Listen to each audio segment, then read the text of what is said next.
tous. Mon nom est François Audet. Je suis professeur à l'École des sciences de gestion de l'UQAM. Je suis directeur avec un S ce midi, donc directeur de l'Institut d'études internationales de Montréal et également de l'Observatoire canadien sur les crises et l'action humanitaire. Il me fait extrêmement plaisir de vous accueillir pour l'événement de clôture de notre 3e édition de nos rendez-vous Gérer la joie. Un événement organisé, vous l'aurez compris, par l'OCA et par l'IEIM, donc dans le cadre des rendez-vous Gérer la joie. Et l'OCA donc, a mis en place au début des hostilités en Ukraine, une veille afin de pouvoir aller chercher des données publiées et s'impliquer dans le débat public. Et justement, cette activité d'aujourd'hui s'inscrit à l'intérieur de cette veille.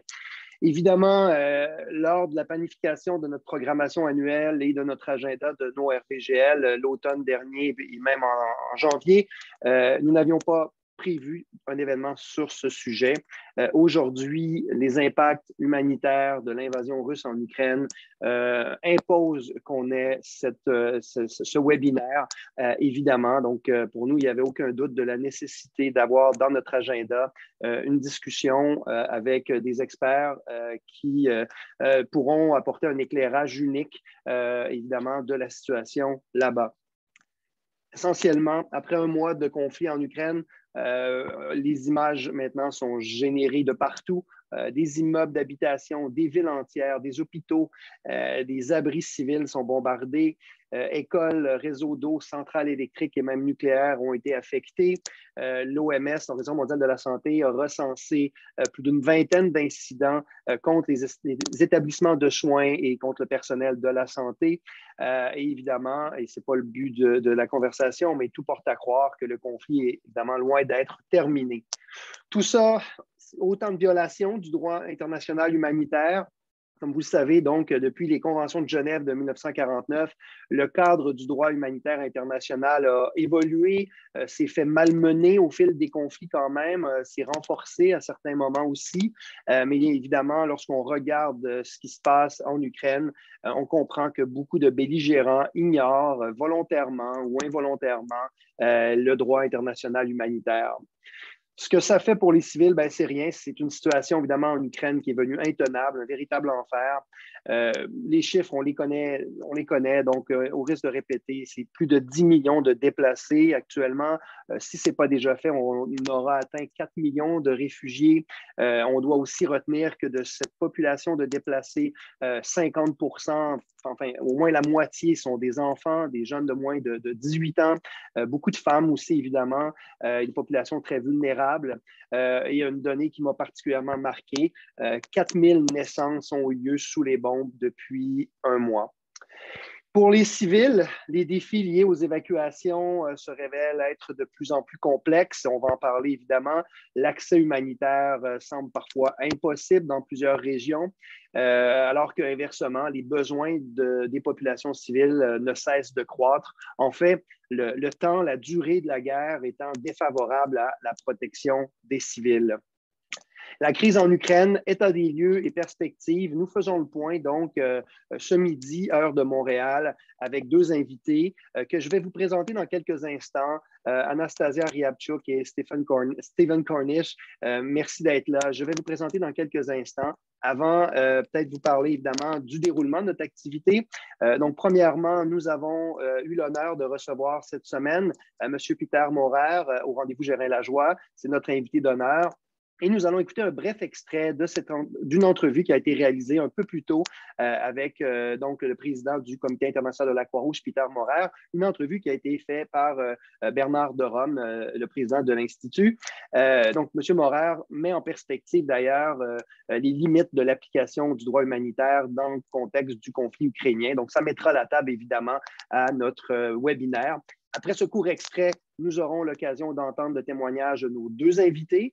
J'aurai par la suite le privilège de leur poser évidemment quelques questions et ce privilège vous sera donné aussi. Alors, je vous invite, le public, donc très nombreux ce midi, à prendre en note vos questions, à les partager dans la barre de conversation, dans le chat room, afin que je puisse les diriger à mes invités. Alors, soyez identifiés à qui vous posez votre question et puis il me fera plaisir à la fin donc, du webinaire de leur poser vos questions.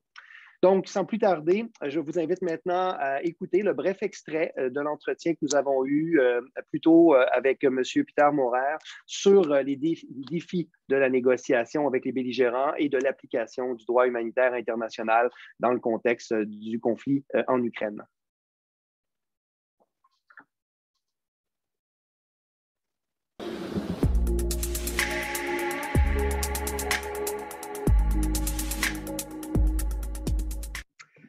Peter Maurer, merci beaucoup. À mon tour, je vous le dis, je suis vraiment ravi d'avoir l'occasion de pouvoir avoir cet échange avec vous dans les circonstances.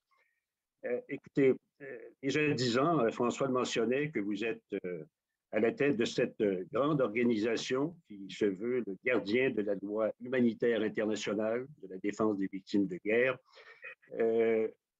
À la lumière de votre expérience, diriez-vous que dans les situations actuelles assez particulières, l'humanitaire trouve sa juste place? Bon, il y a différentes réponses, n'est-ce pas? Il est clair qu'en tant que chef d'une organisation telle que le CICR, on a toujours l'impression de ne pas trouver sa juste place et on a toujours l'impression de devoir lutter pour l'attention des politiciens, pour l'importance de l'humanitaire dans les décisions politiques que nous savons sont plus complexes que l'humanitaire seul. Quand on regarde les champs de bataille dans lesquels on se trouve aujourd'hui, il y a peut-être aussi deux aspects à prendre en considération. D'abord, d'un côté, je suis toujours surpris que malgré toutes les violences qu'on est en train d'expérimenter dans les champs de bataille aujourd'hui, il reste quand même un grand consensus auprès des belligérants que les conventions de Genève et ce qu'ils représentent en termes de règles sont des cadres de comportement acceptés de beaucoup de belligérants. Peut-être ils n'ont pas la même interprétation, peut-être ils ont d'autres manières de penser les règles, mais je trouve rarement un belligérant qui me dirait que ces règles ne sont pas utiles et qu'il ne veut pas les respecter. Et puis en même temps, on voit des violations. Oui, mais voilà, je reviens à votre expérience des 10 années. Est-ce qu'au cours de ces 10 années-là, vous n'avez pas vu justement cette loi humanitaire internationale être transgressée de plus en plus et vous devez en souffrir dans votre action ou dans votre action de l'humanitaire? Écoutez, quand on regarde globalement, il faut quand même dire qu'il y a énormément d'efforts à faire respecter ce droit et que les violations et la sortie du cadre juridique tel que proposé, ce sont aussi des réalités, ce sont aussi des faits qu'on déplore bien sûr, mais il est clair aussi que peut-être on a sous-estimé le consensus sur le contenu de ce droit international humanitaire et sous-estimer l'effort qu'il faut faire dans chaque guerre de nouveau, d'établir une compréhension commune entre belligérants, comment interpréter ce droit et ce que ça signifie dans les contextes mêmes. Bien. Écoutez, moi, je pense qu'on veut vous entendre un peu sur un sujet extrêmement délicat en ce moment, qui est l'Ukraine. Je ne sais pas si vous pouvez en parler en gardant votre sang-froid, je le crois bien, mais en tout cas sans vous emporter. Écoutez, je vous pose une question, moi. Il est question que le CPI veuille ouvrir une enquête sur des crimes de guerre, des crimes contre l'humanité, ce qu'avait évoqué l'ancienne procureure, d'ailleurs, il y a 2020, dans le cas de l'Ukraine. Est-ce que le CPI se doit de mener une telle enquête comme celle-là à la lumière de l'action que vous menez, vous aussi?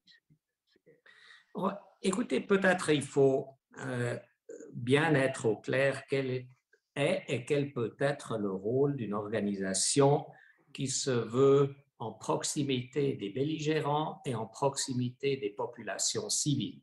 La redevabilité pour les violences, le jugement sur les violences n'est pas notre première priorité. Notre première priorité restera l'engagement avec les belligérants pour assurer un comportement qui soit davantage en règle avec le droit international humanitaire. Donc, cet engagement continuel que nous avons aujourd'hui avec les commandements russes et ukrainiens pour solliciter la mise en œuvre des dispositions du droit international humanitaire, pour nous, c'est cela le centre de préoccupation. C'est donc s'assurer que dans nos communications, les belligérants sont conscients des obligations qu'ils ont, qu'ils mettent en place les systèmes nécessaires pour faire respecter, qu'on négocie les accès qu'il faut avoir, qu'on peut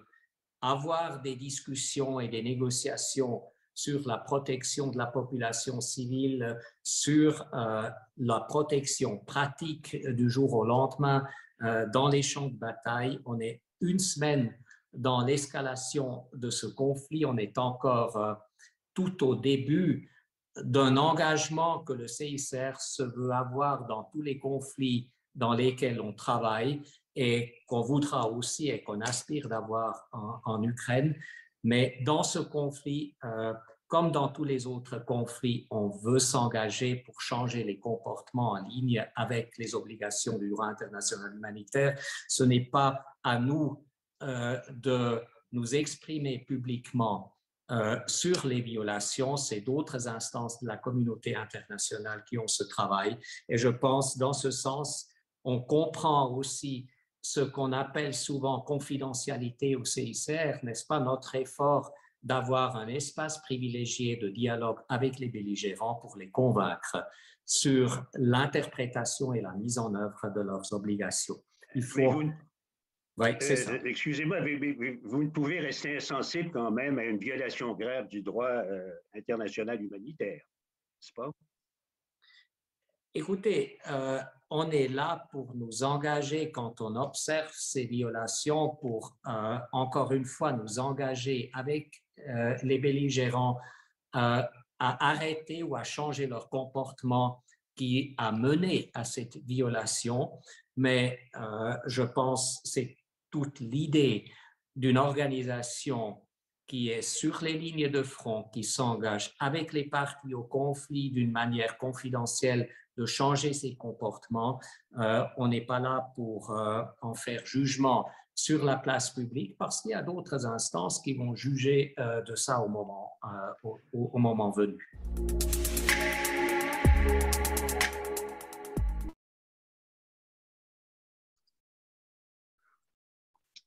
Alors, voilà l'extrait qui nous donne un peu qui met la table à la conversation que nous allons maintenant avoir avec mes deux invités.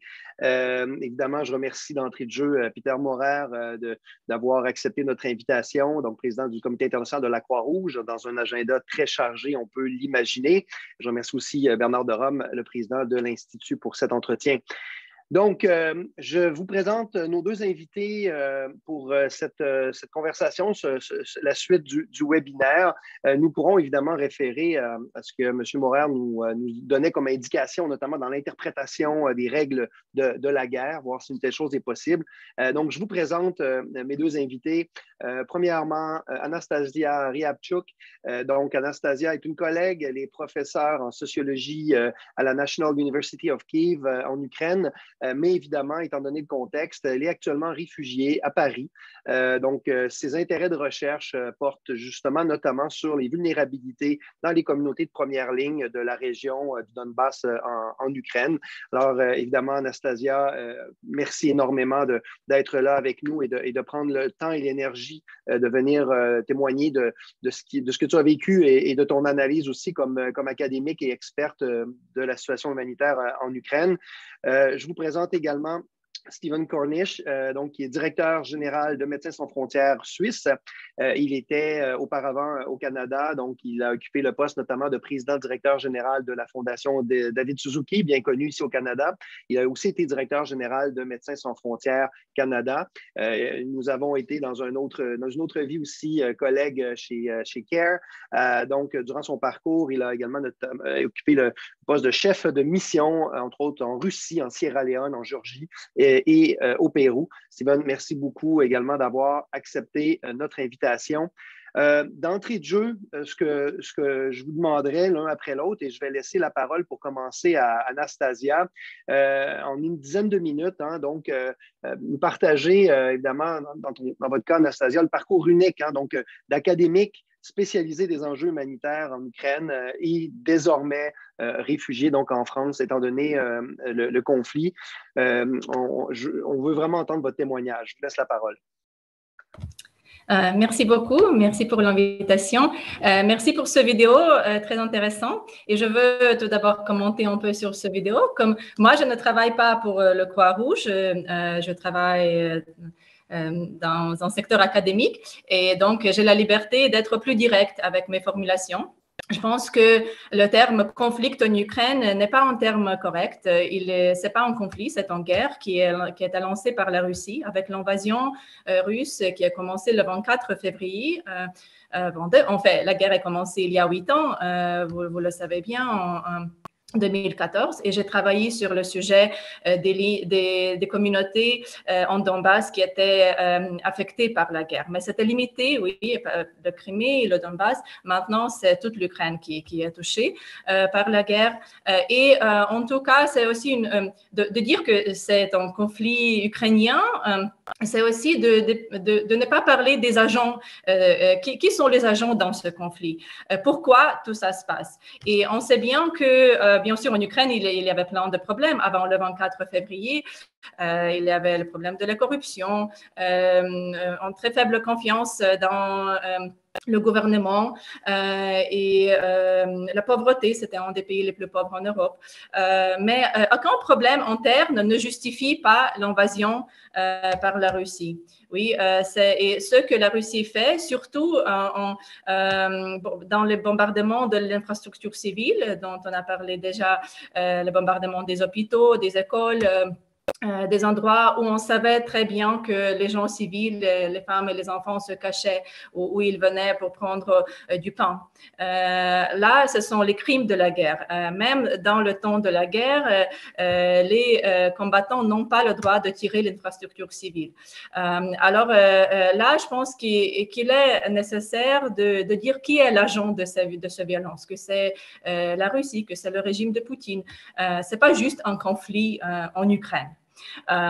Alors, en particulier à propos de Croix-Rouge, on sait très bien que les convois humanitaires de Croix-Rouge ne peuvent pas entrer la ville de Mariupol, qui est une ville qui est en siège depuis le début de la guerre, alors 3 semaines, plus de 3 semaines, presque un mois déjà, et les gens qui n'ont ni l'eau potable, ni l'électricité, il y avait des photos horribles où les gens sortaient des maisons pour prendre de la neige, pour recevoir de l'eau, pour le boire, parce qu'il n'y avait pas d'eau. Il était tiré, il était tué là en le faisant. Alors, le convoi humanitaire de Croix-Rouge ne peut pas entrer cette ville. Et on sait pourquoi. C'est pas juste le conflit en Ukraine qui ne permet pas les convois à entrer la ville de Mariupol et d'autres villes qui sont occupées, assiégées par les Russes. C'est en fait l'armée russe qui ne permet pas de le faire.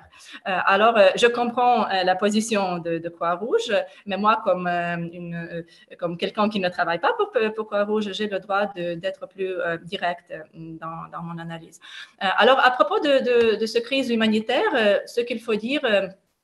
Bien sûr, on a déjà dit la destruction de l'infrastructure civile et les morts parmi la population civile.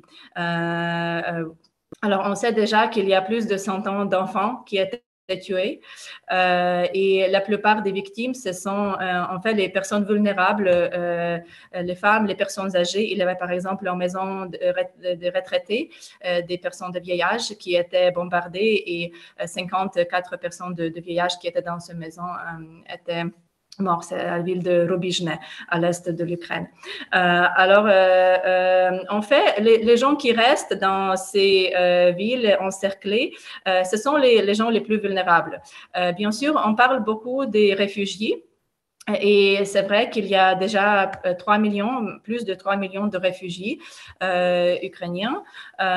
Pologne seule a accepté la moitié de tous ces réfugiés et le reste de l'Union européenne, l'autre moitié. Il y a aussi d'autres pays, bien sûr, les États-Unis, Canada et d'autres pays voisins qui ont accepté des réfugiés.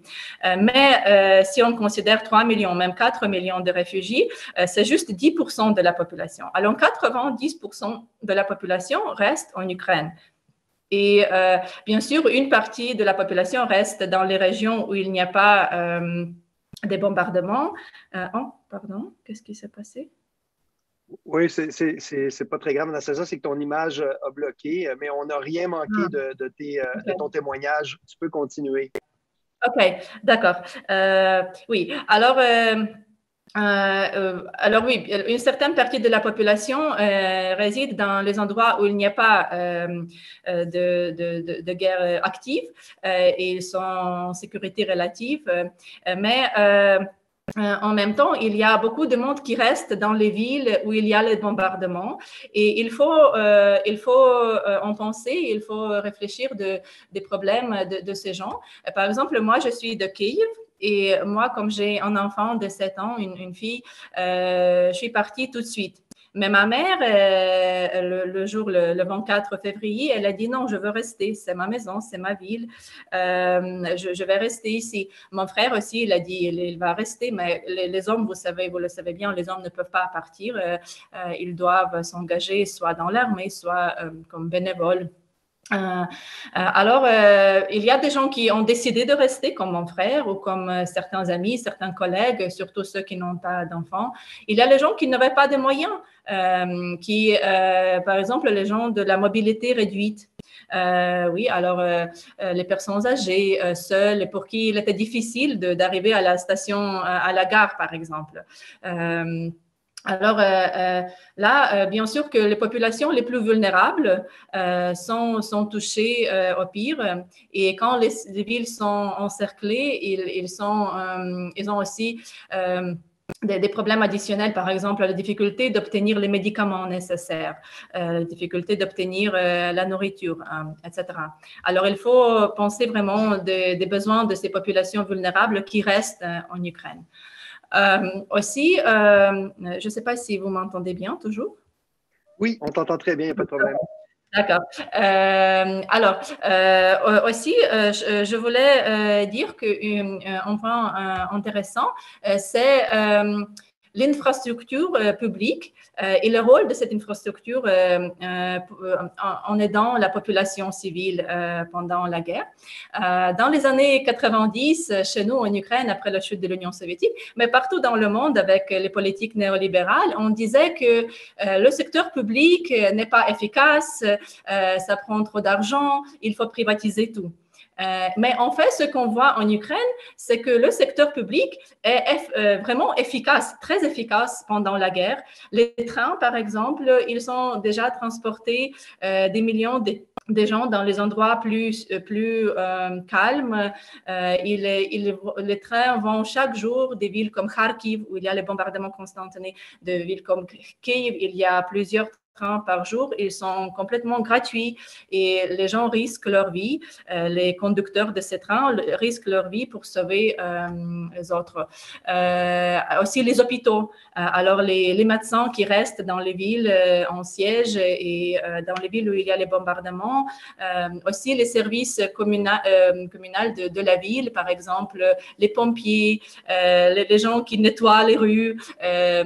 tout ça, tout ce secteur public a vraiment aidé à soulager la souffrance des peuples. Et c'est un leçon important, je pense, pour le secteur humanitaire en général et pour les politiques sociales dans le monde, qu'il faut vraiment lutter pour garder ce secteur public parce que les bus privés, ils ne fonctionnent plus, les hôpitaux privés ne fonctionnent plus, mais c'est le secteur public qui continue à sauver des vies.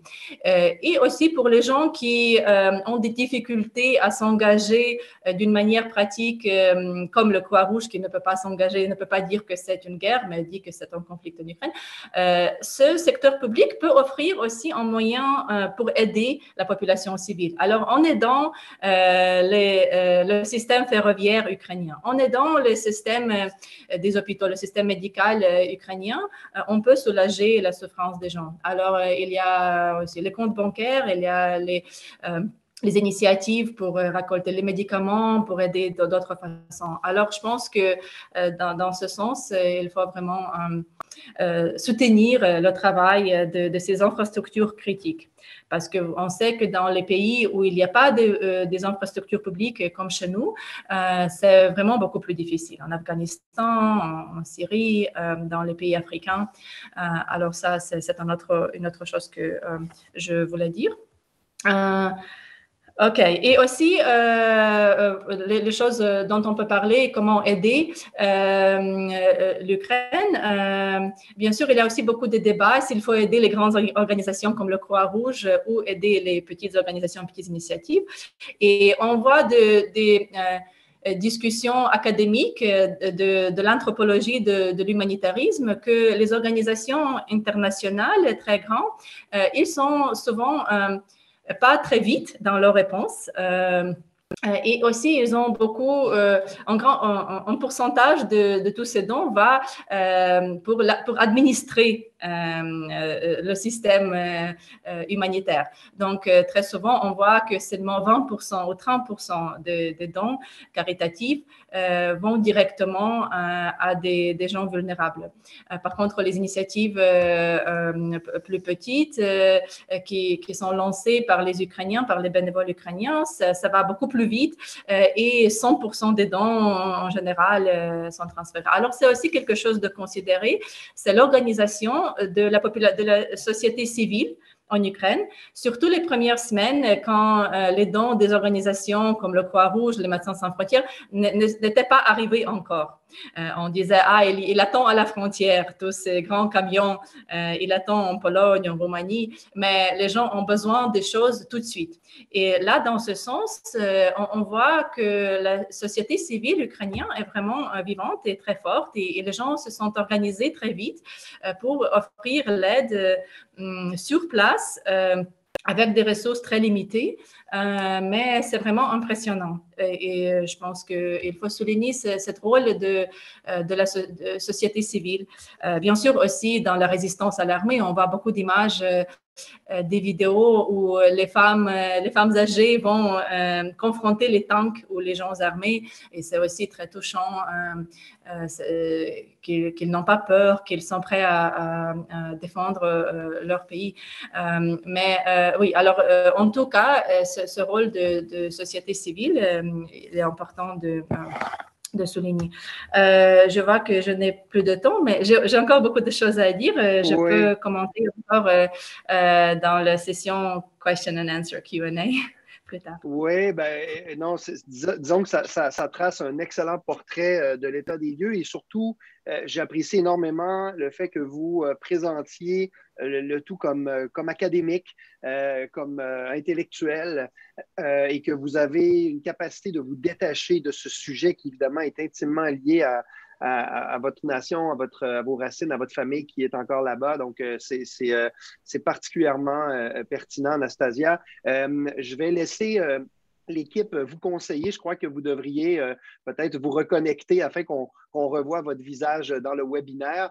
Et oui, on aura l'occasion de faire la suite de votre témoignage et de répondre à certaines questions un petit peu dans les prochaines minutes, là, suite à l'intervention de Steven, que je vais maintenant inviter à ouvrir sa caméra. Donc, Steven, donc on a eu la mise en bouche de Peter Maurer donc, concernant je dirais, les limites d'une organisation comme le CICR, qui est une organisation très spécifique, hein, donc un peu gardien là, des conventions de Genève. On vient d'entendre le témoignage très pertinent d'Anastasia, qui fait état aussi, effectivement, d'une certaine critique de la part du fait que est-ce que les grandes organisations, et évidemment, vous en représentez une, Steven, avec Médecins sans frontières, cela étant, pour moi-même, venir du milieu, je suis aussi très curieux de vous entendre et faire un peu la part des choses sur la nécessité d'une opération internationale aussi complexe que ce qu'on voit actuellement en Ukraine. Donc, Steven, je vous laisserai une bonne dizaine de minutes également pour faire votre témoignage de votre côté. Merci beaucoup et merci à tout le monde qui nous rejoigne aujourd'hui pour cette discussion très importante, très de jour. J'aime bien aussi les paroles d'Anastasia. On sait non seulement dans les conflits, mais aussi dans des moments de crise naturelle, etc., que les premiers répondants et les répondants les plus forts, c'est les gens sur place, c'est les familles, les voisins. C'est toujours le cas. Et on a vu une assistance et une réponse de la société civile, comme Anastasia a dit, qui était extrêmement forte et solidaire, et on peut que le saluer. On en reviendra après sur un côté sur l'humanitaire, puisque cette assistance souvent est non seulement de la part de la société civile, mais aussi il y a une grande réponse de la part d'organisations à l'extérieur, de compagnies. On n'a pas vu dans d'autres conflits, je crois, les rôles des compagnies privées, comme on le voit aujourd'hui en Ukraine, et aussi avec les demandes de cesser les opérations dans la Russie, ce qui fait que les compagnies aussi prennent part, comme des États, et aussi les organisations de défense citoyens. Donc, de délimiter qu'est-ce qui est assistance à la défense de l'Ukraine et qu'est-ce qui est une assistance humanitaire est une question qui est très difficile à trancher et pour des organisations humanitaires très importantes, comme vous le savez. Si on veut pouvoir travailler les deux côtés d'un conflit, les deux conflits les lignes de front, il faut absolument qu'on soit venu à respecter nos obligations aussi. On parle d'un espace humanitaire, mais cet espace humanitaire, elle vient aussi avec des responsabilités de la part des acteurs humanitaires, de ne pas prendre part au conflit, de livrer l'assistance impartialement, etc. Vous connaissez très bien. Et la critique des grands, je crois qu'on peut bien l'accepter aussi, dans un conflit comme l'Ukraine. Il y avait plusieurs scénarios de qu'est-ce qui s'était pour passer. Et quelques semaines avant, on a eu les informations de la part des Américains, les Anglais, que c'était pour être une invasion complète et totale. Je crois que ça n'a pas été vraiment... on ne l'a pas cru à cette manière-là. On a vraiment pensé à d'autres scénarios. Et donc, les mesures mises en place par certaines organisations, incluant la nôtre, n'étaient pas à la hauteur pour un conflit pour tout le pays. Et même, on a perdu quelques jours à pouvoir changer nos équipes pour avoir des vrais urgentistes et des gens capables de travailler dans des conditions de guerre comme existe en Ukraine en ce moment. On a eu aussi, et c'est quelque chose aussi de nouveau, peut-être depuis l'exode afghan, où des ex-employés et des employés de l'organisation courante veulent eux aussi prendre refuge versus rester pour être partie de les équipes soignantes. Et ce n'est pas tout le monde, mais c'est un choix. Et jusqu'à maintenant, ça n'a pas été vu comme l'obligation de l'employeur envers ses employés de les assister dans toute manière pour s'évader d'une zone de guerre quand on essaie plutôt de renforcer nos capacités. Et donc, les deux choses nous ont certainement fait perdre quelques jours. Si on peut aller à le prochain slide. Ceci dit, dans quelques jours, et même avant de partir, je crois que c'est important de dire, ici, l'organisation que je mène, on travaille juste depuis 2014 à Donetsk et on a une de nos organisations frères qui travaille à Luhansk. Donc, quand on a vu venir le conflit, on a fait des dotations de plusieurs mois sur les médicaments de maladies chroniques. On a aussi livré des kits chirurgicaux et on a fait des formations pour les chirurgiens sur comment répondre à des événements de blessés massifs et des cours sur certaines techniques de remédier aux blessés de guerre. Et on a fait ce genre de formation et en direct et en utilisant la télémédecine. Donc, dans les quelques jours où on n'était pas aussi fort, il faut dire que nos équipes sur place, les hôpitaux qu'on a aménagés, avaient quand même de quoi répondre. Suite à cela, on a amené les équipes plus d'urgentistes. On a pu rentrer plusieurs convois de matériel médical. Et les points que vous voyez, c'est juste de la part de Médecins sans frontières Genève. On a aussi les collègues de 4 autres centres opérationnels, un qui est rentré par Odessa, par le sud, 2 qui sont sur Kiev, et la troisième qui travaille dans les pays entourants de la Biélorussie, la Russie. Et on a répondu bien sûr aux situations des réfugiés sur les frontières avec un apport pour les organisations caritatives locaux qui prenaient charge de ces réfugiés en matériel et aussi en clinique mobile. Dans cette situation aussi très difficile pour amener et pour construire un espace humanitaire dans un endroit où on a plusieurs lignes de front, où il y a des attaques dans plusieurs endroits qui sont même pas sur une ligne de front, donc des attaques ou ciblées ou indiscriminées qui peuvent se passer dans plusieurs endroits en même temps. Donc là, il y a une obligation en tant qu'organisation, il y a un devoir de l'organisation envers l'employé sur les risques à courir, mais il y a aussi d'être très clair et à l'écoute de nos personnels soignants qui se sentent en position de prendre les risques. Et ça, c'est aussi partie de notre travail. On a travaillé très fort pour pouvoir sortir un de nos équipes de Mariupol, et à peu près la moitié, on a pu les sortir. L'autre moitié, où ils veulent rester, où ils n'ont pas pu avoir les moyens. Et depuis quelques jours, on a des essais pour rentrer une assistance médicale et des renforts même à Mariupol. On a depuis quelques jours aussi ouvert les centres de santé sur Dniepro et Zaporizhzhia. Un des problèmes avec beaucoup de l'assistance, c'est que l'assistance est demandée par le centre, par le ministère de la Santé, mais il n'y a pas un triage des listes. Et donc, il y a plusieurs organisations en même temps qui répondent aux mêmes critères et aux mêmes demandes. Et la majorité des demandes sont en lien avec ou les maladies chroniques ou avec tout ce qui est chirurgical. Et le reste de l'assistance passe un peu à côté. Quand on passe à juste les besoins de la population normale, dans un temps normal, de soins primaires, ou si on pense à des kits spéciaux pour les maternités, etc. Donc, il y a plusieurs nécessités et besoins qu'on a découverts avec nos assessments dans les hôpitaux même, qui ne sont pas couverts par les listes centralisées. Donc, on mène à bon ces types de dotations.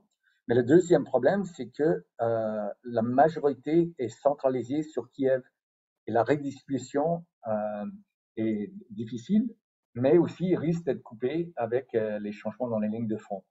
Donc, organisationnellement, nous, on a une ligne qui passe par Kiev, une ligne qui passe par Odessa, et l'autre ligne, les points que vous voyez, qui est notre lignée qui passe vers le centre, avec pour but de retourner pour renforcer nos équipes à Donetsk et à Mariupol. Anastasia, elle a parlé très fortement de les conditions sur les populations civiles. Et je crois qu'il faut vraiment le souligner. Avec coupure de gaz et d'électricité et d'eau dans des conditions sous zéro la nuit, on a des conditions de vie vraiment où les gens n'ont aucune répit à la guerre, où les bombardements sont quasi continus, avec que quelques heures par jour où les bombardements arrêtent dans des endroits comme Mariupol ou Kharkiv. Et là, c'est de survivre qui prend le devant sur la peur, et les gens sortent pour essayer de récupérer quelques médicaments, quelques nourritures, du bois pour chauffer les alimentations, et le font à risque de leur vie. On a beaucoup entendu de ces fameux couloirs humanitaires, qui sont très importants, bien sûr, quand on a des villes assiégées, mais elles ne sont pas assez. Parce qu'on a vu dans d'autres conflits, de Sarajevo à Aleppo et d'autres endroits, où les belligérants peuvent utiliser et l'assiégement et les couloirs humanitaires pour leur but de la guerre. Et on ne sait pas le but ici, mais ça peut être de sortir une population d'un certain endroit, de les mettre ailleurs. Ça peut être de les garder dans des conditions épouvantables pour forcer des changements de positionnement de leur ennemi. Ça peut être beaucoup de raisons, mais tout ça enlève la protection qui est due aux civils, de la partie de tous les partis dans un conflit. Les civils sont toujours, s'ils ne prennent pas parti au conflit, hors de combat, hors du conflit, et les installations civiles, les hôpitaux, les écoles, les systèmes d'eau, etc., sont en dehors de conflit, et on voit bien que ce n'est pas le cas en ce moment. Mais en sortant par des couloirs humanitaires, on a vu des corridors humanitaires, je m'excuse, on a vu dans d'autres endroits où après les civils qui restent sont enlevés de leurs droits et sont ciblés. Et les gens n'ont pas l'obligation de fuir d'un endroit en conflit. C'est les partis au conflit qui ont l'obligation de prendre toutes mesures pour protéger cette population civile. Et si elle est sur leur contrôle, c'est leur responsabilité aussi, ou de pouvoir compléter les besoins de la population civile, ou de laisser libre passage pour les humanitaires de le faire. Et là, on voit bien sûr plusieurs tentatives de faire cela qui ne sont pas menées à bon. Et le dernier problème avec le corridor humanitaire, c'est que sa protection reste sur la bienveillance de les parties au conflit. Et on a vu certains corridors déjà où il y a eu des attaques quand les gens ont essayé de sortir. Et on a des attestations de nos personnels soignants qui ont subi ce même sort. Est-ce que vous me faites signe là, Monsieur Audet? Je peux arrêter là. Oui, écoute, étant donné que vous le suggérez, on peut faire une petite pause ici. Je crois que ça présente très, très bien l'état des lieux des opérations de Médecins sans frontières suisses, là, comme vous l'avez dit, parce qu'il y a d'autres bureaux d'impliqués, évidemment. On pourra peut-être en reparler. Et le croisement, Anastasia, est-ce que ta caméra fonctionne? Je t'inviterai à revenir. Le croisement de vos exposés nous ramène à la base à deux choses que vous avez dit tous les deux, évidemment, qui est centrale dans toutes les crises humanitaires et qu'on apprend peut-être un peu trop difficilement comme humanitaire, c'est que les premiers humanitaires, c'est la population locale. Les premiers humanitaires, c'est les voisins, c'est les humains qui sont pris au piège dans une catastrophe naturelle ou dans un conflit comme celui-là. Et on le voit très, très bien, la dynamique de la société civile. Anastasia en a parlé et toi également, Steven. J'aurais maintenant donc quelques questions pour vous faire réagir. Je poserai la première à Anastasia. Donc, tu nous as exposé, et je réalise que je tutoie et vous vois systématiquement. Alors, écoutez, on est entre amis. Je vais donc vous tutoyer. Ça va être plus simple si vous me permettez. Donc, Anastasia, tu as fait un témoignage vraiment davantage comme académique, comme experte. Et j'aimerais maintenant t'entendre comme réfugié en France. Peut-être nous parler donc des conditions et de ce que tu vois ou de ce que tu as toi-même vécu dans cette transit-là de Kiev jusqu'à, je crois que tu es à Paris maintenant, mais qu'est-ce que tu vois de la situation des presque 4 millions de réfugiés ukrainiens maintenant sur le territoire européen? D'accord, oui. Alors, moi, je suis partie le premier jour de la guerre avec ma sœur et ses 3 enfants. Donc, c'était nous deux adultes et 4 enfants en bas de voiture. Alors, on a en fait parlé un peu avec notre famille avant la guerre parce qu'il y avait cette escalation à la frontière et beaucoup des représentants des ambassades, des organisations internationales sont partis 1 semaine ou 2 semaines avant le début de la guerre. Et alors, on parlait que si quelque chose va se commencer, on va partir tout de suite. Donc, nous sommes partis le premier jour, d'abord vers Lviv, et on pensait rester là initialement. Mais en approchant Lviv, il y avait une sirène, de risque aérien et l'annonce qu'il faut se cacher. Mais on était sur la route. Il y avait plein de voitures dans le champ et on ne pouvait pas aller. C'était déjà dans la région de Lviv. Et là, je pensais que même à Lviv, même dans cette région, ce n'est pas sûr. Il n'y a pas de garantie que les bombes n'arriveront pas là. En fait, on a vu des avions militaires qui allaient au-dessus de nos têtes. Et après, on a lu que c'était l'aéroport de Rivne, qui est la région à côté de Lviv. L'aéroport était bombardé. Plus tard, vous avez aussi lu que l'aéroport de Lviv était bombardé et plusieurs objets militaires à côté de Lviv. Donc, à ce point, on a déjà vu que même à Lviv, ce ne sera pas l'endroit idéal pour rester avec un enfant, avec des sirènes chaque jour, le besoin de se cacher dans le sous-sol. Et ce que je veux dire que nous, on était privilégiés comme réfugiés. C'est aussi horrible de dire ça, des réfugiés privilégiés. Mais comme mon père, il travaille pour l'instant à Paris, il a un programme de recherche jusqu'à fin juin, donc 3 mois encore, et il avait logement. Et alors, on avait déjà quelques contacts personnels. Et on savait qu'on peut aller quelque part où on a un logement et où on a famille, membres de famille. Donc, c'était plus facile pour nous de décider de partir.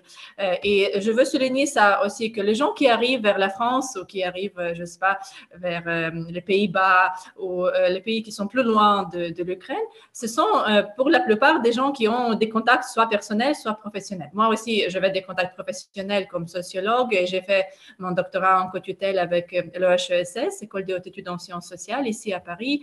Je parle français, donc c'était plus facile pour moi d'arriver ici.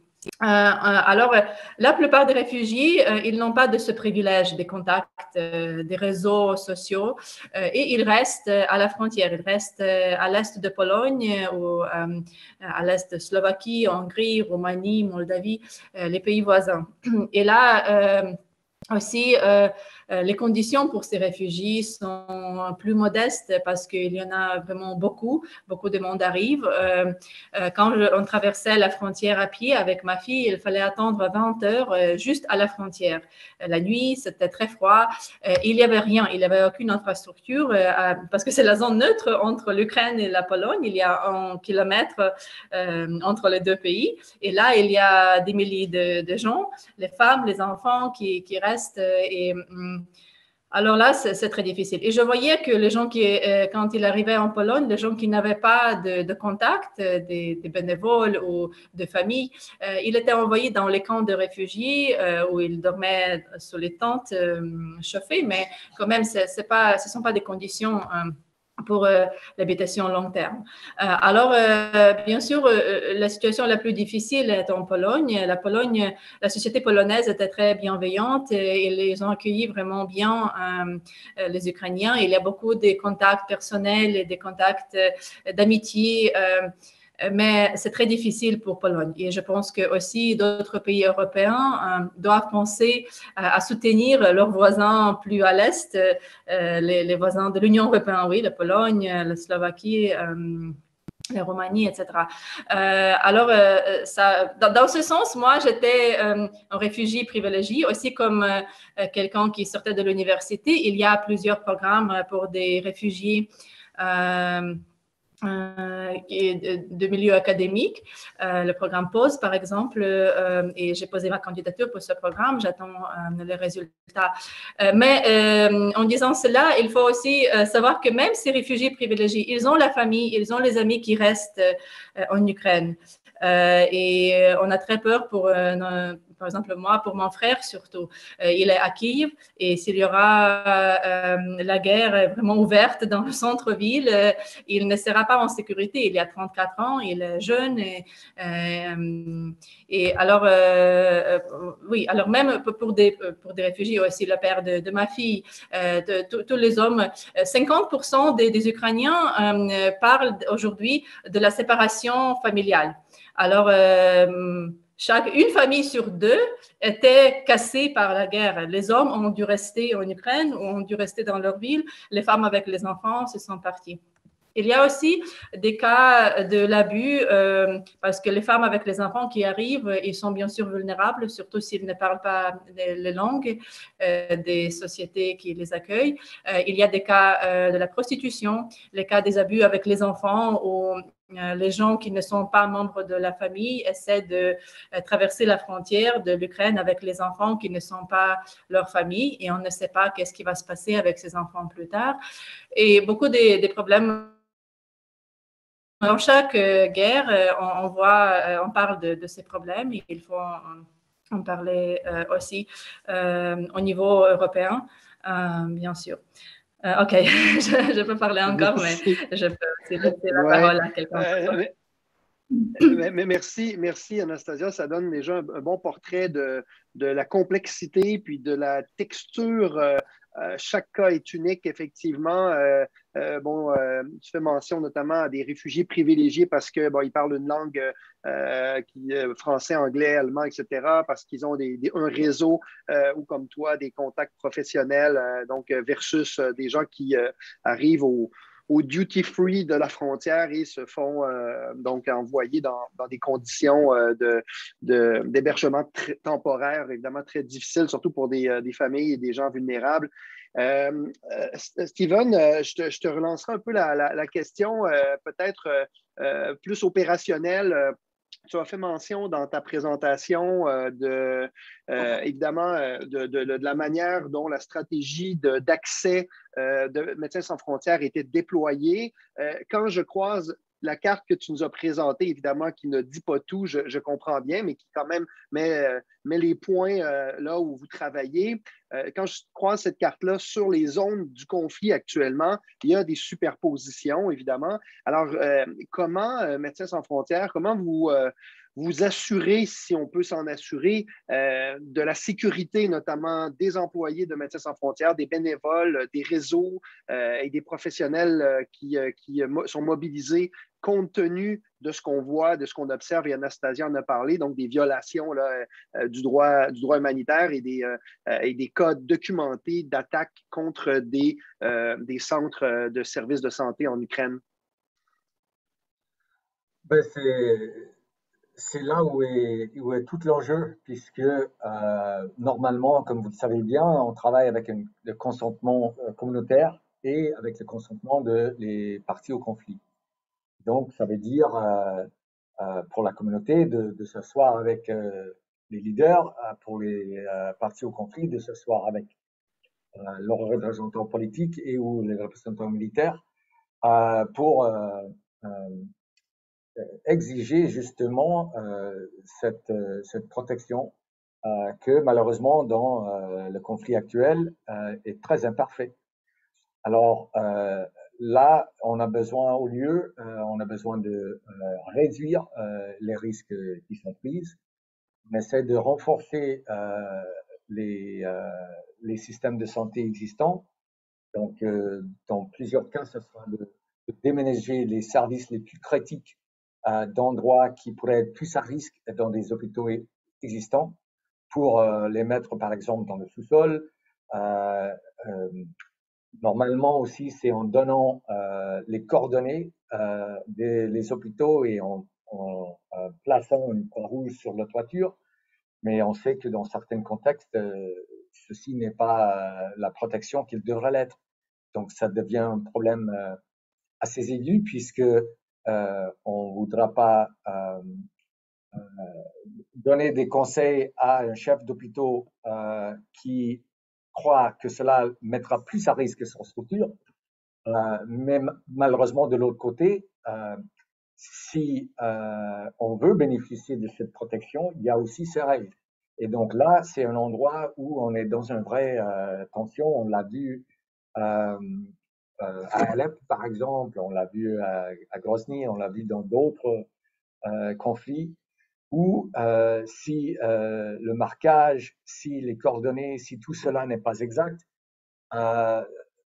les parties au conflit vont utiliser certaines clauses dans le droit international pour pouvoir dire qu'ils n'étaient pas au courant ou on n'a pas tout fait pour protéger la structure. On a même eu le cas, comme vous le savez bien, François, en Afghanistan, où les symboles de la protection, après un bombardement des Américains d'un de nos hôpitaux, ont été mis en cause, comme si on avait tout bien fait, ça n'aurait pas passé comme ça. Donc, c'est très, très dur de mener à bon dans ces genres de situations. Donc, souvent, ce qu'on fait, c'est qu'on réduit les risques. On a des équipes plutôt mobiles, on a des entrées, des sorties, on a des équipes plus petites qu'elles vont intégrer dans les équipes avec le personnel soignant locaux. Et comme ça, au moins, on n'est pas en train de rajouter du risque à des personnels de soins ukrainiens qui sont déjà en train de faire un travail faramineux sur des conditions très, très difficiles. Donc, on essaie de venir en support et pas d'amener plus de risques qu'ils prennent déjà. Mais c'est un art et une science très imparfait, surtout dans ces temps où on a beaucoup de difficultés à faire respecter les droits internationaux comme devrait être le cas. Et c'est pas que pour les hôpitaux. On a vu aussi des attaques contre les endroits où sont stockées les alimentations, contre les systèmes d'eau, etc. Toutes ces choses devraient être en dehors du combat aussi. Malheureusement, on voit pas seulement ici, mais dans d'autres endroits que ce n'est pas toujours le cas. Mm-hmm.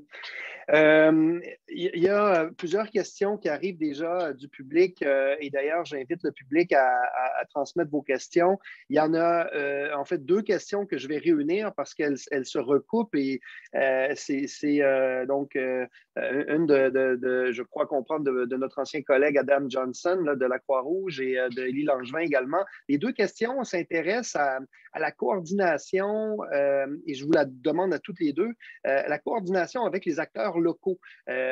On a donc de la société civile et je vous dirais que dans un contexte, par exemple, canadien, il y a beaucoup d'initiatives ici aussi. Certains, en tout cas personnellement, moi notamment, j'encourage des donations dans les grandes organisations, notamment comme Médecins sans frontières. Disons que du Canada, c'est plus facile, c'est plus accessible d'aider de cette manière-là.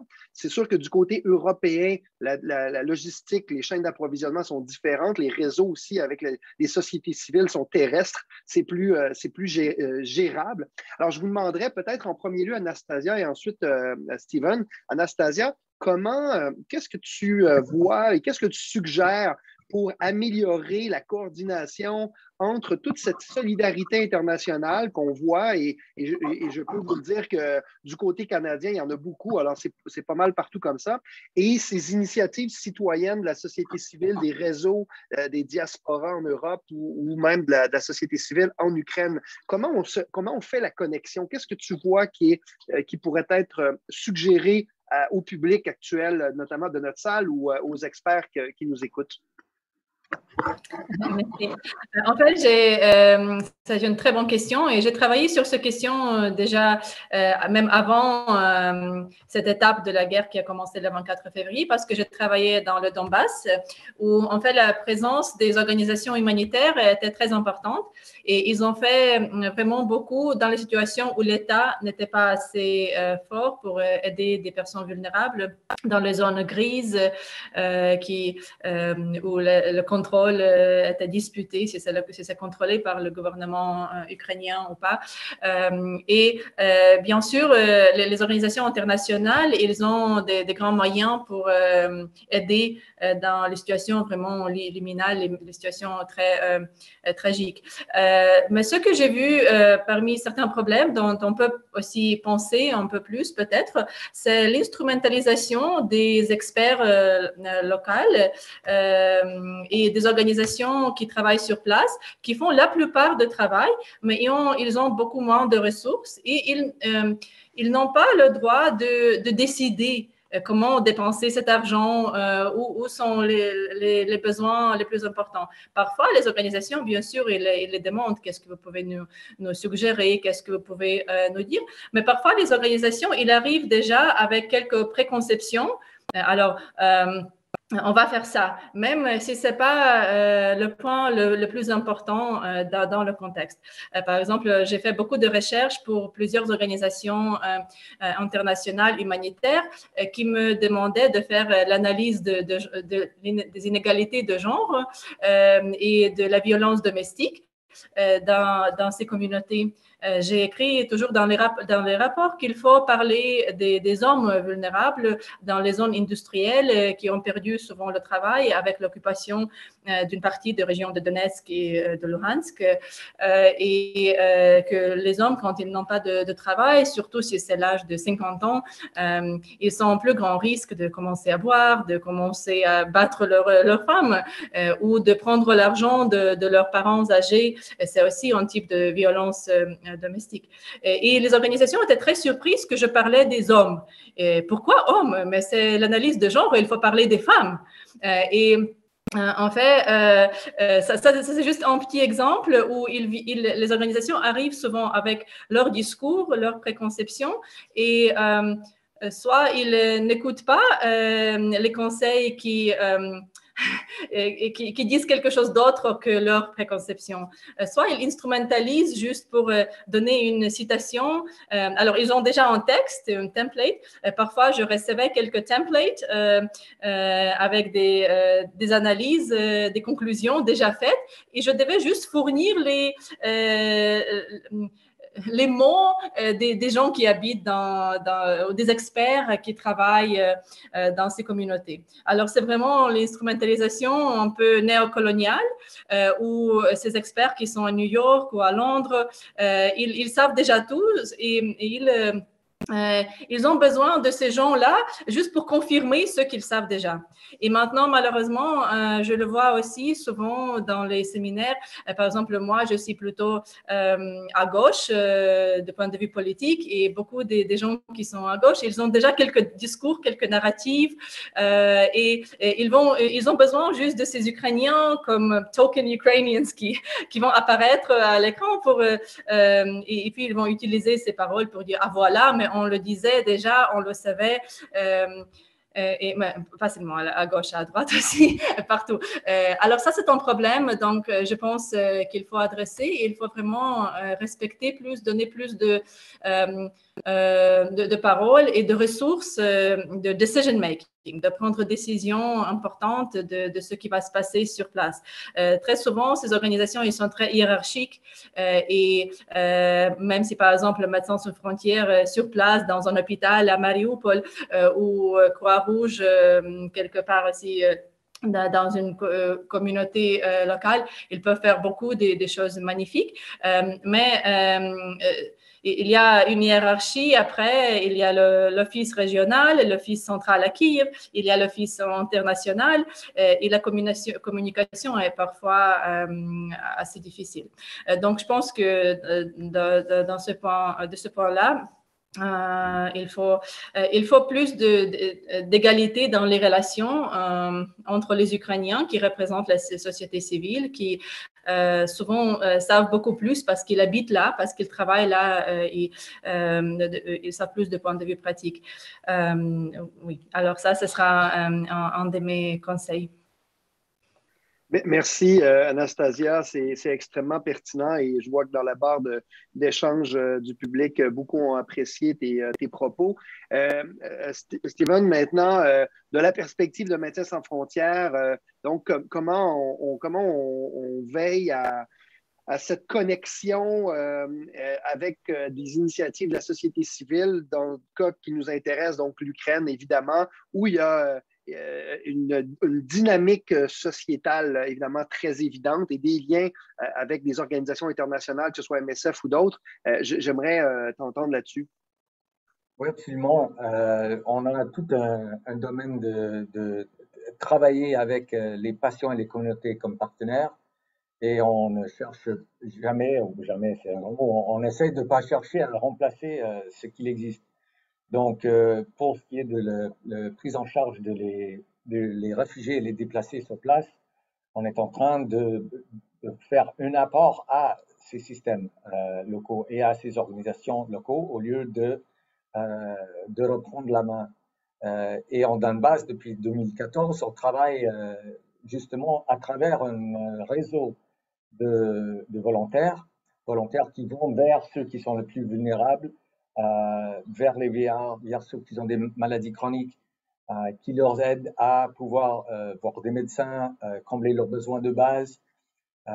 Et ces structures et ces personnes, ce qu'on voit vraiment, et souvent dans les crises, c'est après quelques mois d'assistance, leurs propres moyens s'épuisent. Et donc, ils ont besoin de partenaires, ils ont besoin de quelqu'un pour les accompagner parce qu'ils n'ont plus les moyens. Et on voit ça souvent aussi dans les structures de santé qui traversent les crises où les médecins, si leurs salaires ne sont pas payés, si les médicaments ne sont pas livrés, ils ont besoin là de charger les patients pour le soin. S'il ne le faut pas, comment est-ce qu'ils vont manger? Donc c'est là aussi où une organisation comme la nôtre peut donner des subventions au personnel soignant, peut amener les médicaments et insister qu'elles soient gratuites. Et comme ça, les personnels soignants peuvent durer la longueur d'un conflit ou dans un état vulnérable après un moment de crise. Et donc, ça, c'est la manière qu'on le fait. Anastasia elle a complètement raison aussi de dire que si on a un bureau local et un bureau régional, etc., qu'il y a des décisions qui sont prises à différents niveaux et qu'on peut faire des erreurs des fois ou avoir une intervention, une approche pas toujours complètement adaptée. On peut aussi, dans beaucoup de cas, avoir l'inverse. C'est pas toujours juste parce que quelque chose est local que c'est mieux ou c'est parfait. Parce que des fois aussi, dans des conditions comme cela, il y a d'autres pressions mises sur ces organisations, des pressions politiques, des pressions économiques, etc. Des fois aussi, ils ont besoin de faire une répartition de l'assistance entre les partis au pouvoir pour avoir et continuer à avoir leur protection, etc. Et une organisation locale peut faire cela. Mais en tant qu'une association humanitaire, si on ferait de la même manière, on pourrait être accusé de ne pas livrer l'assistance impartialement, de briser la convention de neutralité. Et dans un cas comme ça, les belligérants pourraient exclure l'organisation du zone de conflit parce qu'ils diront que nous, on n'a pas suivi nos responsabilités.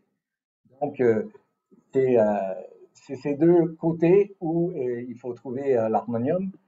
Et pour notre cas, 9 de 10 de nos employés dans un contexte pour l'Ukraine, c'est les Ukrainiens. Donc, leur force et leur voix est assez importante. Et c'est eux aussi qui sont en première ligne généralement avec le ministère de la Santé, avec les réseaux de volontaires avec lesquels on travaille. Qui ne veut pas dire du tout qu'on n'a pas des leçons à prendre, des choses à améliorer. Je ne rejette pas le critique qu'on est une grande organisation, on l'est certainement. C'est aussi pour cela qu'on est en mesure de pouvoir acheminer des convois entiers de matériel médical, chirurgical, de compléter des équipes de chirurgie. Ce genre de choses ne s'inventent pas généralement dans une zone de guerre. Et on voit dans ces situations où il y a une crise, dans le temps on les appelait des crises CNN, mais une crise ou une situation qui interpelle les gens, tout le monde veut aider. Et souvent, les manières d'aide ne sont pas nécessairement adaptées. On le voit des deux côtés. Juste des choses de base. On a la Croix-Rouge ukrainienne et polonaise cette semaine qui demandent même une assistance pour se défaire de les tonnes de matériel, de vêtements, de toutes sortes de dotations qui ont été envoyées de partout en Europe. Ils n'ont pas les endroits de les stocker, ni les gens pour les trier.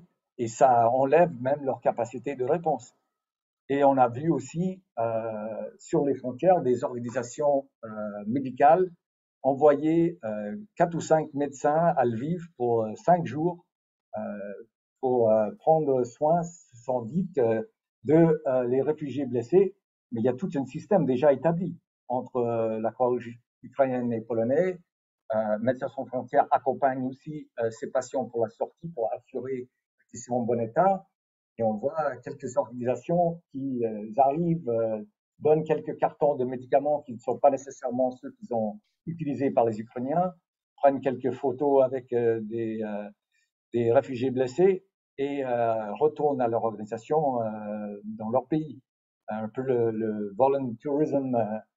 Donc, c'est vrai qu'il y a des problèmes avec tout modèle et notre assistance inclus, mais il faut prendre soin de ne pas être trop réducteur, je crois, parce que on a tous besoin d'apprendre et tous besoin de travailler ensemble pour mener à bon une opération qui dure et qui déjà dure depuis 2014 et qui là rassemble l'entièreté du pays, malheureusement. Ouais. Merci de rappeler, Steven, cette dimension-là aussi, comment le milieu de l'humanitaire a évolué là, depuis que toi et moi, on a commencé, mais même depuis ses tout débuts. Donc, évidemment, il y a encore ces postures coloniales parfois, il y a encore ces rapports de force, il y a évidemment tout ce qu'on connaît, mais il y a un mouvement de décolonisation, il y a un mouvement de localisation. Et quand une guerre survient comme ça, il faut éviter ces pièges-là. Et tu fais bien de le rappeler aussi. Puis moi, j'ai bien aimé ce que tu as dit, en ce sens que, évidemment, il y a de la fatigue, il y a de la livraison de matériel. Et ce n'est pas de la substitution, c'est du complémentaire. Et c'est là où ça se joue. Et comme il y a beaucoup de Canadiens et de Québécois dans la salle, je fais aussi un petit parallèle très rapide. Cette solidarité maladroite-là, on le voit aussi beaucoup au Canada. Ça s'empile. Donc, les gens vident leur sous-sol, veulent aider, mais et là, je vais le dire comme académique, moi aussi, ça ne sert à rien. Là. Pour le moment, justement, d'une perspective canadienne, disons, le financement, l'aide financière, c'est la meilleure façon de monétiser la solidarité en action. Ça peut être fait à travers des petites organisations aussi, mais d'envoyer un container de linge sur un tarmac en Europe, c'est pas une bonne idée actuellement. On n'a pas d'espace pour gérer. Il y a déjà un manque de ressources. Alors, je le dis aussi à notre public et je m'en fais régulièrement dans les débats médiatiques, cet élément-là. Écoutez, il nous reste une quinzaine de minutes. J'ai une question rapide à vous poser qui n'est pas mince. Et après, une question un peu plus large pour compléter notre entretien, mais une question rapide parce qu'elle nous est posée, notamment par François Grunwald, que vous connaissez probablement du groupe ERD, mais c'est à propos, et à tous les deux, j'aimerais vous entendre. Évidemment, on n'est pas à l'abri qu'il y ait une catastrophe technologique plus grande. Hein. peu importe si c'est accidentel ou volontaire, que ce soit d'ordre technologique ou carrément d'ordre nucléaire. Comment on se prépare actuellement là-bas sur le terrain selon ce que vous voyez? Peut-être d'une part, Anastasia, de ce que tu vois dans les réseaux, et après, Steven, juste au niveau opérationnel, comment les organisations comme la vôtre s'y préparent. Donc, dans un cas d'accident ou volontairement, il y a un incident technologique grave, qu'est-ce que tu observes, Anastasia, actuellement dans tes réseaux à toi sur le terrain? En Ukraine, oui. Oui, en Ukraine, oui. Comment on se prépare en Ukraine? Alors, ce que j'ai observé déjà dès le premier jour, j'étais impressionnée vraiment par la communication du gouvernement ukrainien avec la population. Et ça, c'est quelque chose qui était en surprise pour beaucoup de gens, parce que en ce qui concerne la société civile, on le savait déjà depuis les nombreuses révolutions qu'on avait avant, surtout la révolution qu'on appelle la révolution de dignité, oui, le Euromaidan. On a vu vraiment cette mobilisation de la société civile, l'aide mutuelle, etc. Mais en ce qui concerne le gouvernement, en général, les Ukrainiens, avant la guerre, ils avaient au niveau de confiance très, très faible dans toutes les institutions gouvernementales. Si on regarde les statistiques, les sociologues, ils voyaient que c'était 20%, 30% qui avaient confiance au président, au parlement, le système juridique, etc.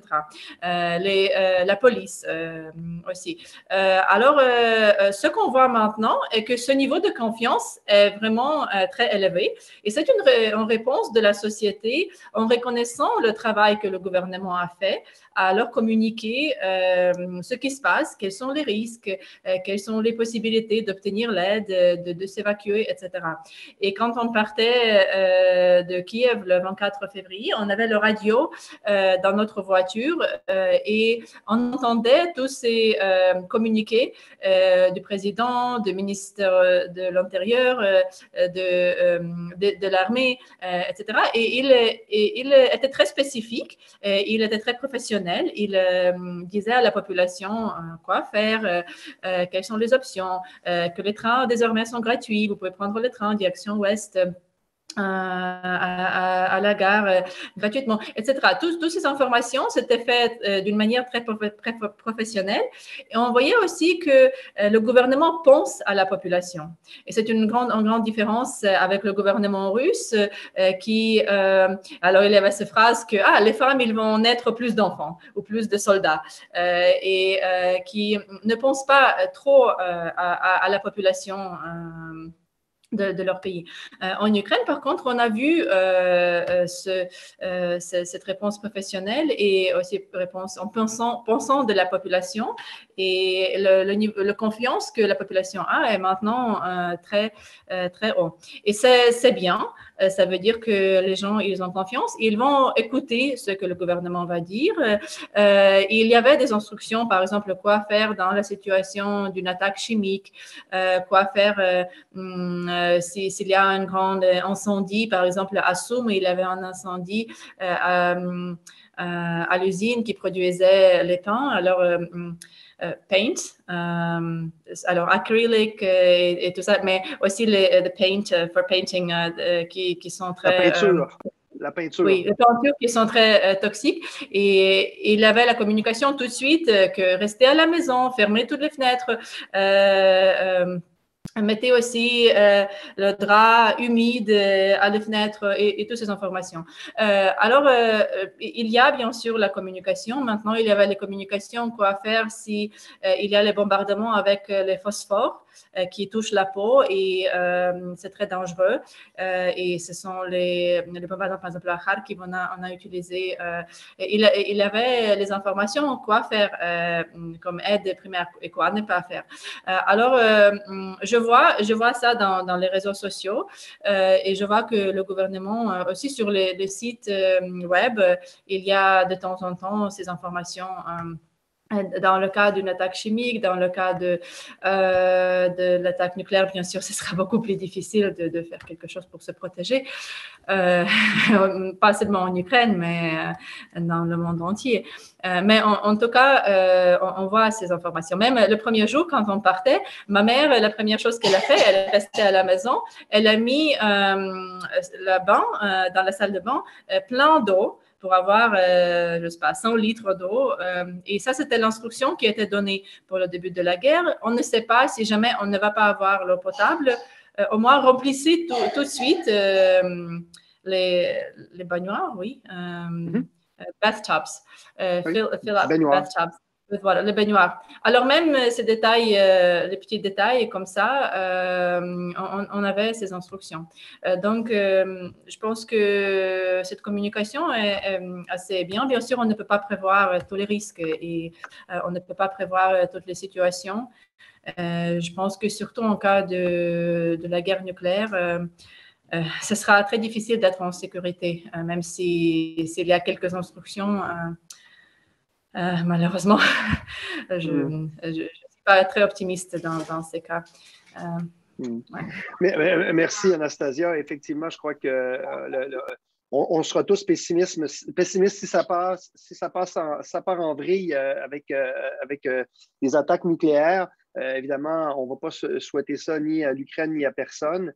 Mais Steven, si on en reste je dirais aux accidents ou aux attaques quand même, aux attaques chimiques, Anastasia faisait référence aux armes au phosphore qui ont été utilisées, hein, donc ça a été recensé officiellement. Il y a un risque où c'est peut-être déjà fait, on verra les conclusions de certaines analyses d'armes chimiques également ou d'accidents nucléaires. Comment une opération comme celle-là peut se préparer dans le cas de Médecins sans frontières? Et justement, je vais parler dans d'autres exemples pour des raisons que vous pouvez comprendre. Mais ça commence par éviter, après former et après répondre si possible. Sinon, c'est évacuer. Et les premières choses, c'est la cartographie de les centres. Le deuxième, c'est d'assister, comme pour changer les endroits de blessés à des endroits plus sécurs. Il y a certains endroits plus connus pour des parcs industriels existants. Donc, il y a quelque chose qu'on peut faire là. Je vais l'utiliser plutôt l'exemple de la Syrie. Avant ça, je veux dire que on est en discussion avec le ministère de Santé. On revoit la question, mais je peux pas vous dire plus. Mais je peux dire que dans l'exemple de la Syrie, on a acheminé et fait un centre spécial pour les brûlures, justement pour ces types d'armes dont vous avez parlé. On a aussi formé le personnel soignant sur l'utilisation d'atropine et de tentes de lavage pour qu'ils puissent se protéger, avec aussi des équipements protectrices pour le personnel de santé et quelques réponses de base dans le cas d'utilisation d'armes chimiques. Mais il faut dire, et on l'a vu avec les attaques sur Ghouta en Syrie, où une attaque à l'échelle fait une moquerie de l'espace humanitaire, où il n'y a plus vraiment possibilité de mener secours ni de se garder sain et sauf. Là, on avait des collègues qui, juste en donnant la ressuscitation, ont succombé eux-mêmes à le gaz chimique. Et donc, il faut vraiment que toutes les forces diplomatiques de les Nations Unies, etc., tout bon office devraient utiliser leur capacité d'insister sur les droits de la guerre, qui interdisent justement toutes les attaques dont on est en train de parler en ce moment, une attaque délibérée contre une zone industrielle, l'utilisation d'armes chimiques et nucléaires, tous elles sont interdites par le droit international humanitaire. Il faudra vraiment qu'on reste sur cela, sachant on fera ce qu'on peut, mais à la fin, il faut plutôt espérer le non-utilisation de ce genre de techniques. Je crois qu'on partage tous et tout cet espoir, Stephen. Écoutez, malheureusement, on ne pourra pas tout poser les questions et les commentaires. Il y a beaucoup de réactions dans la salle et je remercie tout le monde. J'aurais une dernière question à tous les deux. Je vais commencer par Anastasia et rapidement, en quelques minutes, vous vous adressez principalement à un public canadien. Qu'est-ce que vous souhaitez du Canada, Anastasia, et des Canadiens aujourd'hui? Comment est-ce qu'on peut vous aider concrètement? Comment on peut être le plus solidaire possible? Et après, je vois Stephen qui est fatigué. Il est 7 heures là-bas. On va vous laisser aller prendre l'apéro, disons. On va vous souhaiter ça à tout le moins. Anastasia, qu'est-ce que vous souhaitez du Canada et quel message vous voulez adresser ici à la population? Et je vous le dis, il y a beaucoup d'experts et d'humanitaires dans la salle, des chercheurs, des gens qui peuvent influencer les décisions. Merci. C'est difficile de répondre à cette question. Je pense qu'il y a beaucoup de moyens beaucoup de façons d'être solidaire et chacun décide pour eux. Le pire est de ne pas s'engager, de dire oui, l'agression russe, c'est mal, mais en même temps, il faut penser de ça, il faut penser des intérêts géopolitiques, de ça. Ça, c'est le pire que possible, de ne pas s'engager du tout, de dire oui, mais. Je pense que chacun peut pour soi-même dire où pourrais-je être le plus utile. Par exemple, certains gens, ils préfèrent aider la population civile, préfèrent aider les organisations comme les Médecins sans frontières, le Croix-Rouge, ils peuvent faire les dons matériels. Certains gens préfèrent travailler à travers les réseaux au niveau de la population civile, par exemple les réseaux des églises. Je sais qu'il y a une communauté ukrainienne assez large au Canada. Il y a plein d'églises ukrainiennes. On peut approcher une église et dire comment vous engagez-vous, comment je peux vous aider. Ou vous avez peut-être les amis ukrainiens. Même demandant un ami ukrainien, comment vous êtes engagé, comment je peux vous aider personnellement dans vos engagements. Là, ça peut être un autre chemin parce que pour certains gens, ils préfèrent aider d'une manière au niveau plus bas, plus direct à des gens qu'ils connaissent. Certains gens, ils veulent s'engager au niveau d'écrire les pétitions. Par exemple, une demande politique que je soutiens personnellement, c'est l'annulation de la dette internationale qui sera très important pour l'économie ukrainienne après la guerre pour reconstruire le pays. On voit par exemple que la plupart d'Ukrainiens qui partent maintenant, ils ne se considèrent pas des immigrés qui veulent rester en Europe. Ils veulent rentrer en Ukraine pour reconstruire. Moi-même, je veux rentrer, je veux enseigner à l'université en Ukraine, je veux aider à reconstruire le pays. Mais dans ce sens, se promet qu'on va annuler la dette internationale, qu'on peut commencer de nouvelles pages après la guerre. On va donner le soutien à reconstruire l'infrastructure, reconstruire l'économie. C'est un moment important et c'est une tradition assez longue. On sait déjà dans l'année 2000, pour le jubilé de 2000, il y avait ce mouvement pour annuler la dette des pays les plus pauvres en Afrique, en Asie. Alors, on peut continuer avec des pétitions comme ça. Il y a aussi des gens qui disent que le plus important est de soutenir l'armée ukrainienne, même si ce n'est pas avec les armes, mais au moins avec la protection personnelle ou les médicaments pour les soldats blessés. Alors, même de cette façon-là, parce que si l'armée ne reçoit pas ce soutien, elle ne pourra pas durer très longtemps. L'armée a besoin de ce soutien.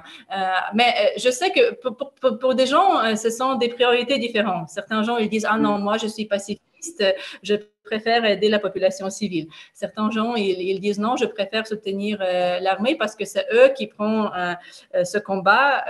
Alors, il n'y a pas une réponse pour tout le monde, unique, mais je pense que le plus important est de s'engager comme on peut au niveau où on se sent le plus utile.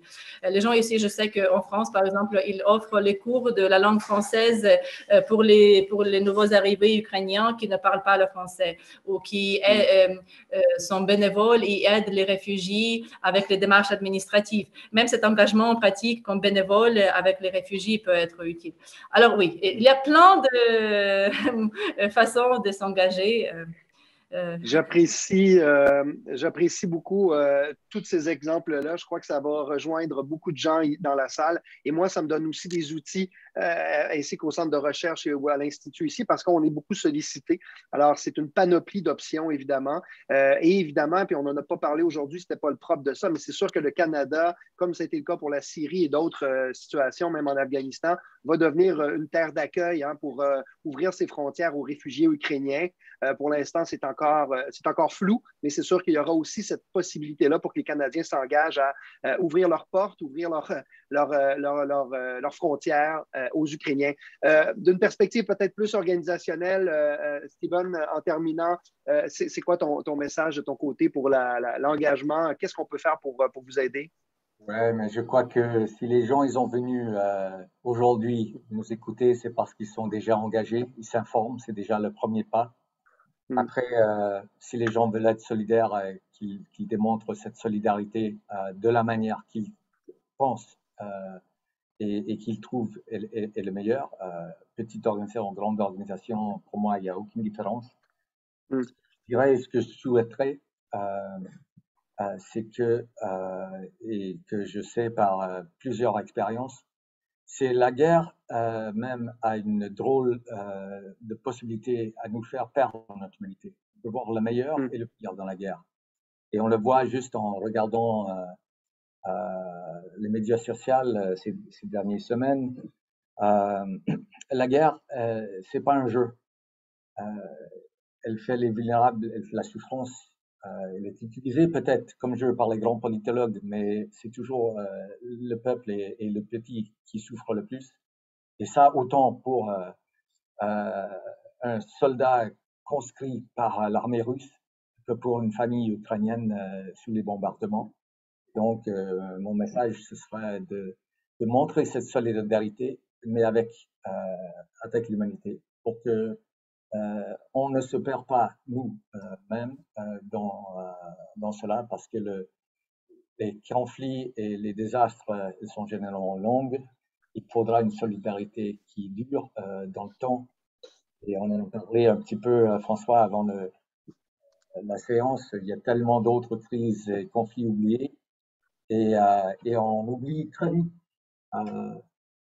Si on se remet en arrière, l'Afghanistan, c'était tout ce qu'on parlait pendant combien de temps? Et après ça, le Syrie. Et après, on oublie comme si c'était hier. Il ne faut pas qu'on oublie comme si c'était hier. Il faut qu'on se rappelle tous les jours et qu'on garde l'humanité tout autour. Merci. Oui, je crois qu'il y avait un petit problème de focus, voilà. Un petit problème de focus, excuse-moi. Mais le mot de conclusion, lui, n'en manquait pas, Steven. Il y a 80 millions de déplacés sur la Terre, ou probablement plus, et ces 10 millions de personnes ukrainiennes-là sont aujourd'hui dans le focus de ce qu'on appelle à une époque le CNN bubble que tu nous rappelais tout à l'heure. Il faut aussi en profiter, par contre, parce que pendant qu'il y a un intérêt, une solidarité, il faut que cette solidarité se manifeste de manière professionnelle, adéquate. Et je vous interromps juste, et surtout vu le non-accueil de les réfugiés en Europe du Méditerranée depuis les dernières quelques années, avec une refus, pas juste une refus de donner l'asile, mais aussi une réponse quasi militaire qui est de plus en plus fort, qui enlève le droit à toute une catégorie de réfugiés. Et donc, j'espère que cette crise va nous rappeler aussi de les conventions envers les réfugiés, de notre responsabilité étatique de donner l'asile et la chance individuelle à chacun d'être sauf et sain à l'extérieur de conflits, quel que soit d'où il vient. Merci effectivement de le souligner, cette hiérarchisation des postures politiques vis-à-vis les déplacés et les réfugiés. Écoutez, ça conclut notre webinaire. Anastasia, Steven, merci énormément d'avoir pris votre temps en ce début de soirée en Europe. Anastasia, on va garder contact si tu le veux bien, et évidemment comme académique, et on a des collaborations à développer et on va évidemment se mobiliser pour le faire. Steven, la meilleure des chances pour les opérations de Médecins sans frontières, et personnellement, j'invite, tu ne l'as peut-être pas fait officiellement, mais j'invite les gens qui ne savent pas quoi faire. C'est un très bon moyen de soutenir une organisation professionnelle, Médecins sans frontières, qui fait une levée de fonds à travers Médecins sans frontières Canada notamment. N'hésitez pas. Donc, je vous remercie à tous les deux pour votre témoignage, votre expertise. Ce qu'on se souhaite, évidemment, c'est qu'il y ait une désescalade rapide et que les Ukrainiens puissent espérer un futur meilleur. Ça, c'est la priorité, ça, c'est certain. Ça conclut donc, grâce à vos présentations et à votre temps, Anastasia et Steven, ça conclut notre 3e édition de ce qu'on appelle ici les rendez-vous Gérin-Lajoie. Ça les complète de manière exceptionnellement bien, même si, évidemment, c'est une note un peu sombre, mais encore une fois, on va se souhaiter un futur plus lumineux. Donc, je vous invite dans la salle à continuer à vous garder informés. Comme le disait Steven, nous, on canalise les recherches, les données probantes, les sources officielles de ce qui se passe en Ukraine. Ça, c'est certain, on va continuer à le faire. Donc, continuez à rester connectés sur ce que fait l'IEIM et l'OCA également. Ça va être avec grand plaisir qu'on va vous les partager continuellement en espérant qu'on va terminer ce conflit le plus rapidement possible. Je veux profiter en 10 secondes pour remercier évidemment mon équipe qui est derrière ces murs virtuels et physiques que je vais retrouver dans quelques instants. Donc, mon équipe, Jamila Monès, qui a coordonné les rendez-vous Gérin-Lajoie cette année. Merci grandement, Jamila. Sarah aussi, qui a donné un très grand coup de main, notamment organisé ce séminaire aujourd'hui. Yassou Cizé, la coordonnatrice de l'Institut, et ma collègue Caroline Doyon, évidemment, qui garantit toujours un système impeccable dans nos événements. Merci à vous 4, c'est très, très apprécié. Je remercie aussi donc le gouvernement du Québec, le ministère des Relations internationales de la francophonie pour son soutien à nos événements et à l'IEIM, la Faculté de sciences politiques et droits de l'UQAM et le CORIM comme partenaire de diffusion. Sur ce, je vous souhaite une bonne soirée en Europe et une bonne fin de journée à ceux qui sont ici au Canada, au Québec, et peut-être une conversation à reprendre en espérant que ce sera sur du positif. Merci encore une fois à vous deux pour votre temps, Steven et Anastasia. Merci beaucoup.